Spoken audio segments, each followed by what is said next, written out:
Hello, Peter Shanks, President and Managing Director of Cunard Line. Now, this is the first time she's been into Liverpool. How do you think the reception has been so far? It's been absolutely fabulous. I was on the bridge as we came up the Mersey for the very first time, and to see not only the Cunard flag flying from the Cunard building, but to see so many thousands of Liverpool people here on the dockside. It's a wonderful day for us. Now, I noticed the Queen Mary turned very, very easily in the river. How manoeuvrable is she? Well, not only is she the largest, longest, widest, tallest, and most famous ocean liner in the world, she's also the most manoeuvrable. And we did a nice 180 here in front of all of our fans. She's very manoeuvrable. What's it like at the moment being on board? Is it very, very quiet, or is it very busy? No, there's been a sense of excitement and anticipation this week. We started off in Southampton, we went up the East Coast, we had a lovely day in Edinburgh. Yesterday we were in Greenock, where over 120 Cunarders were built in the past, and then having sailed down this morning to come into Liverpool, and then off to Ireland and Cherbourg. So it's a real lap of honour for Queen Mary too. What's it like coming into Liverpool? Well, it's hard to say. It's very emotional. It's a very proud moment for all of us who are associated with the brand. This is also our 170th anniversary.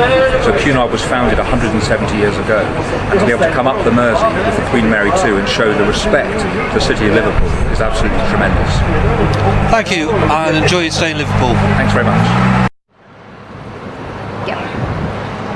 Commodore Warner, is this your first visit to Liverpool on any ship at all? For me, yes, it is. It's the first time, and I'm very proud to bring Queen Mary 2 into your fantastic port. As you well know, this is the biggest ocean liner ever to arrive in Liverpool, following in great traditions of Cunard liners of the past. Because Cunard was founded in this city, wasn't it? And the first Cunard liner, the Britannia, set off from here in 1840. Well, that's right. We've had offices here since 1838, and that went right through until 1967. And you're right, the Britannia, which was actually built on the Clyde, sailed from here on her first transatlantic. So Queen Mary 2 is a bit bigger than Britannia, isn't she? Could you just briefly tell us how big she is? Well, you could actually fit the Britannia into our Britannia restaurant here on the ship. This ship here is 150,000 gross tons. She's 350 meters long. She has a drink draft about 10.3 meters. And from the waterline to the top of the funnel, it's 62 meters. Now, it's quite an important dimension because she needs to get under certain bridges in the world, in particular the Verrazzano Bridge in New York. And we're not a cruise ship because, first of all, the definition of a liner is a ship that makes a regular service across an ocean. And every summer this ship crosses the North Atlantic many times, in fact 25 times this particular summer. And to fulfill that purpose, if you compared us to a cruise ship of the same size, we have something like 40% more steel in the hull. We've got lovely lines, we have a lovely long bow, a nice deep draft, spots beneath the water, but most particularly a very streamlined hull, so that we slip gracefully through the water. I noticed was the QE2 had a large dent where she hit on abnormal way. You're a better place, aren't you, to face the vagaries, really? Well, QE2 was a great liner as well, and I believe the one you're talking about, I think in the North Atlantic many years ago, she is a 90-foot wave, but it was very much a freak wave. Yeah, that's right. Yeah, she's better place than some of these cruise liners.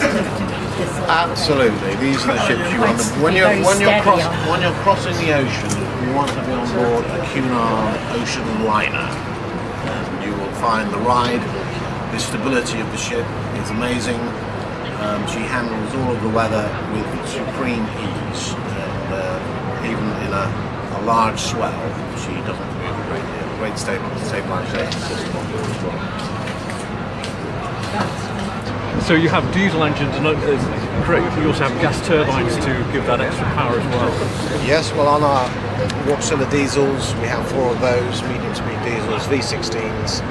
They will take us up to about 23 knots, and then if we need to go more than that, up to 26 knots, we put in one of our General Electric gas turbines, and if we need to go beyond that, we put another one in, and that gets us up to 29.5 knots. And how long have you been at sea yourself? How long is your maritime? An awfully long time. An awfully long time. Yes. I've heard it's in the region of about 40 years, is that correct? Yeah, I came to sea on the 1st of January 1966, so that's about 43 years. And did you start with I Cunard? look good, Line? don't I? You're looking fantastic. Yes. Did you start with Cunard? Well, no, actually, most of my career was spent with P&O, the Steam Navigation Company, and I was very lucky to be offered the ship in 2005, Yes. and I've been on board Queen Mary 2 since that time. So it must be quite something though to go around the world with this as your vehicle. Well, absolutely it is, and we do every year. We do a world voyage, world cruise. In fact, we start another one in January of this year, and should go around the world in 5 days. It's a world voyage, so I mean we cover all sorts of different places and different continents. But this time we will be going east rather than west, eastbound. There used to be an old Cunard slogan, didn't they? Getting there is half the fun. So it still is. I mean, on this ship, it's got such fantastic facilities. We have the largest ballroom at sea. Our guests like to dance the night away. Have a little bit of formality on board the ship. We have the first planetarium at sea here on board. We have a very large business centre for those people that want to keep in touch with the outside world. Of course, a fantastic West End style theatre, well-called theatre, which is magnificent. And if you want to be a little bit quiet, we have an 8,000 book library. We can go and find a quiet corner on board, maybe out on the promenade deck, nice quiet corner, and read a book. So, and you know, a spa, beautiful, fantastic spa on board where you can be pampered throughout the day. So we have everything here for everyone. And you managed to fill the ship on a round Britain cruise in October. So do you think these sort of cruises are getting more popular, where people come see their own country? I very much think so, yeah. There's been a tremendous amount of interest in this particular voyage, particularly from Cunard guests who have travelled with us time and time again. Some of them looking for a little bit different, somewhere else to go, and this is proving to be a huge success. I mean, we've been during the voyage up to Edinburgh. We had a lovely day in Edinburgh. Through the Pentland Firth, we were able to do some spectacular viewing scenery. We took the ship very close to the old man of Hoy, which was fantastic. And then we came down through the Minches. So they had fantastic view and beautiful sunshine. So even in October, as you know, we've had it's just deteriorated today. But so never mind, we'll still enjoy it. Yeah. Now, unlike QE2, her predecessor, she's too big to go through Panama and Suez. Is that correct? No, not Suez. She goes through Suez. She goes through Suez. She's too big for Panama. We can't get through there even with a run at it. I'm afraid we're just too wide. So you have to go around Cape Horn. Exactly, and that in itself is a tremendous experience. The ship has been round Cape Horn, I would say about 5 times already.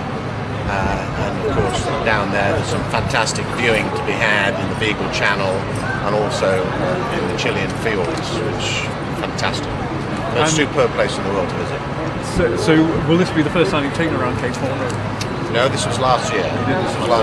This year we're actually not going around Cape Horn itself. We're going out through the Mediterranean to Dubai, and then across to India, then Singapore, Hong Kong, south. I'm not covering all the ports, but this is the general gist of it. Then down to New Zealand and Australia, and across to Africa, and then we're going to go across to Rio eventually, and then back north via Barbados to New York and home. So.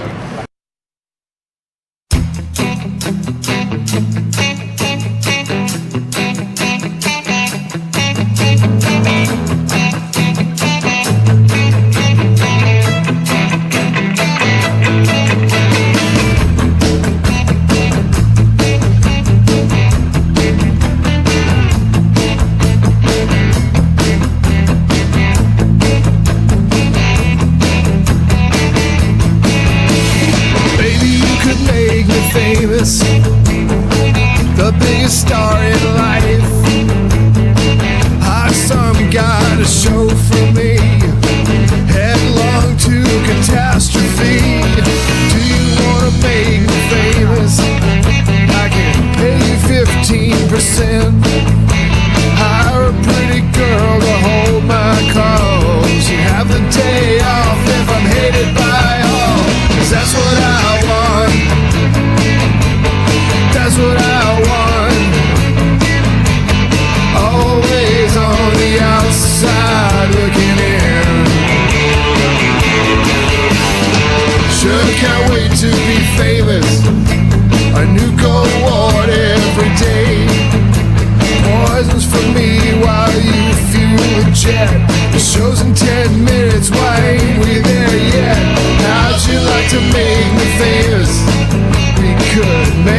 to me. Fly me on down to Los Angeles. Don't forget the limo, if you please, with a solid gold driver.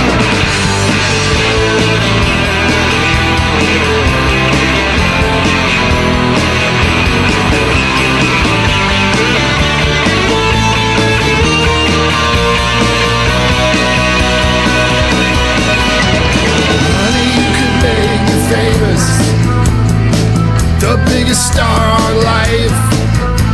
Hire some bimbo to escort me headlong to calamity. How'd you like to see me famous? I'll blow you a kiss from the stage. Looking mighty good on some award show. The seats are empty, but it's gotta go on, 'cause that's what I want. That's what I want. Always on the outside looking in. That's what I want. That's what I want. Always on the outside looking in.